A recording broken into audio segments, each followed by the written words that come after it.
Hi friends, முக்கியமான current affairs தான் பார்த்துட்ருக்கோம். தமிழ்நாடு ரிலேட்டடான கரண்ட் அஃபேர்ஸ். இந்த வீடியோ வந்து பார்ட் 3.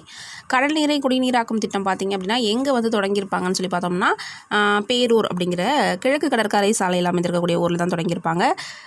தெற்காசியாவோட மிகப்பெரிய திட்டம் அப்படின்னு சொல்கிறாங்க. அதுக்கான நிதி உதவி அப்படிங்கிறதையும் பார்த்து வச்சுக்கோங்க. ரொம்ப ரொம்ப முக்கியமான ஒரு கரண்ட் அஃபேர்ஸ் நோட் பண்ணிக்கோங்க.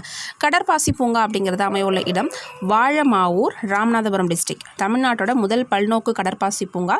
ஸோ இந்த கடற்பாசியை வைத்து மருந்துகள், உணவுப் பொருட்கள் தயாரிப்பதற்காக உதவுகிறது அப்படிங்கிறதையும் சொல்லியிருக்காங்க. சுயமரியாதை திருமண சட்டம் அப்படிங்கிறது லாஸ்ட்டு நடந்த குரூப் 1லையும் கேட்டிருந்தாங்க.